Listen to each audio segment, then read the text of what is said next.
En Belgique, on les appelle les mancheurs. Ils seraient environ 200 à Charleroi, 200 pour 200 000 habitants. Bientôt, faire la manche sera autorisé de 9 h à 18 h du lundi au samedi, chaque jour dans un quartier différent. Un plan mendicité solidement réglementé par la ville. Quand vous baladez au cœur de la ville et que vous êtes 4 ou 5 fois en une demi-heure interpellé par des personnes qui font la manche, ça peut créer un sentiment d'insécurité. Et donc l'idée était évidemment pas de chasser les pauvres, pas de les stigmatiser, pas de les cacher, mais au contraire de réfléchir ensemble à travers un comité de concertation qui a été mis en place, à veiller à ce qu'ils puissent continuer à mancher sur l'ensemble du territoire de Charleroi, mais à ce que ce vivre ensemble puisse également être garanti pour tout le monde.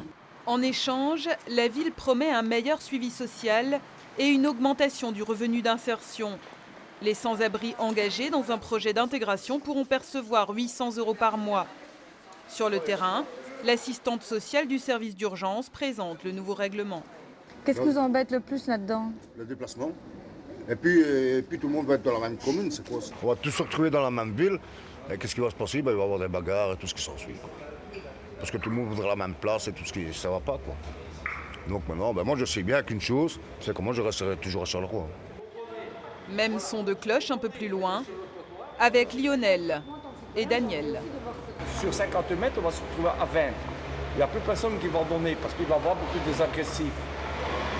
Bref, pas question pour eux d'aller faire la manche ailleurs.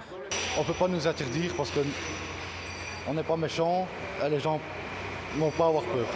Vous, je sais que vous êtes tout à fait correct. Il y a des gars qui font la manche de manière vraiment très désagréable pour le citoyen. Être derrière quelqu'un à la machine à sous pour demander s'il n'a pas une petite pièce, être à 3 derrière, ça fait peur quand même. C'est justement pour lutter contre une certaine mendicité agressive qu'a été adopté le plan de Charleroi. Je pense qu'il est effectivement nécessaire de revoir la façon de fonctionner avec chacun. Je ne peux pas dire que je suis contre, mais je pense qu'effectivement, à certains moments, ça pourra poser problème en termes de déplacement. Il faut essayer. Chez cet éducateur de rue, ancien sans-abri, la réserve est plus marquée encore. Notre boulot d'éducateur, ce n'est pas d'essayer de déplacer les mendiants, c'est d'aller à la rencontre de ceux qui n'ont plus de contact avec le social, c'est d'essayer d'avoir encore un côté humain et de pouvoir discuter avec eux, mais sûrement pas d'aller les mettre dans un autre village, de dire bon, va-t'en ennuyer plus loin parce que si tu ennuies tout le monde, donc maintenant il est temps de changer de côté. Ça ne m'inspire rien et pourtant je suis obligé de travailler avec. Avec son plan, Charleroi espère redorer le blason d'un centre-ville appauvri et déserté par ses commerces. Les contrevenants s'exposeront à la saisie du produit de leur mendicité.